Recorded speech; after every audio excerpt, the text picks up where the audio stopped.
ఈ రోజు మన వీడియోలో సెలబ్రిటీస్ అసలు ఏం ఫుడ్ తింటారు, అసలు క్యారవాన్ అంటే ఏంటి, క్యారవాన్ లో ఏమేమి పెడతారు, అసలు సెలబ్రిటీస్ ఫుడ్ అసలు ఎలాంటి క్యారేజెస్ లో వస్తాయి, అసలు ఏమేమి ఫుడ్ వస్తుందో, వాళ్ళు ఏం తింటారు, నాన్ వెజ్ తింటారా, వెజ్ తింటారా, డైట్ ఫుడ్ తింటారా, ఇవన్నీ ఈరోజు చూపిస్తాను అనమాట.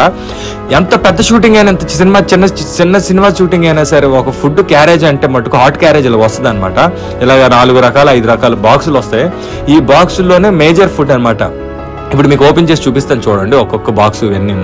ఇప్పుడు మన మేజర్ పెద్ద బాక్స్ లో వచ్చేవి ఏంటంటే పెద్ద పెద్ద కర్రీస్, రైస్ అనమాట. ఇప్పుడు చూసారు చికెన్ గ్రేవీ కర్రీ, ఇది రసం. ఇప్పుడు రైస్ 2 బాక్సులు పెడతారు, ఇంకో బాక్స్ చూస్తారు కదా చూడండి.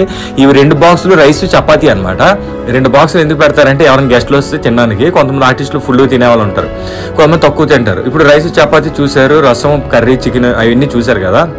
పప్పు కూడా చాలా బాగుంటుంది, చాలా డీసెంట్గా ఉంటుంది పప్పు షూటింగ్ లోని.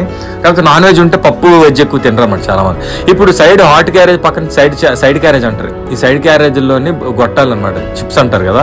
ఈ కప్పుల్లో చిప్స్ వచ్చాయి అనమాట. వీటితో పాటు మళ్ళీ క్యాబేజ్, కాలీఫ్లవర్ చట్నీ అనమాట. ఇది మెస్ చట్నీ అంటారు కదా, తొక్కు పచ్చడి అంటారు, అది వస్తుంది. తొక్కు పచ్చడి అయితే కన్ఫర్మ్ వస్తుంది. ఇది కాలీఫ్లవర్ చూసారు కదా, ఇది ఒకటి అనమాట. ఇది క్యాబేజ్ 2 అనమాట, అదొకటి ఇదొకటి, ఏదో 2 వెజ్ కర్రీలు వస్తాయి. ఇంకా మళ్ళీ లాస్ట్ కప్లో పెరుగు వస్తుంది అనమాట. పెరుగు కూడా మంచిగా తిక్కుగా చాలా బాగుంటుంది, కన్సిస్టెన్సీ బాగుంటుంది అనమాట. క్వాంటిటీ కూడా మంచిగా పెరిగిస్తారు. ఇకపోతే క్యారియర్ ముందు ఇలా మిర్రర్స్ పెట్టుకొని సెలబ్రిటీస్ తింటారు. మేము స్టాఫ్, మాకు క్యారియర్ ఉంటుంది, సెలబ్రిటీస్ అటు సైడ్ ఉంటారు పెద్ద డోర్లోనే. మేము స్టాఫ్ ఇలా ఇక్కడ కూర్చొని తింటాం. నేను మేకప్ మ్యాన్. వీడియో అందరికి నచ్చినా నచ్చకపోయినా మన ఛానల్ అయితే సబ్స్క్రైబ్ చేసేయండి, ఎందుకంటే చాలా వీడియోస్ వస్తాయి.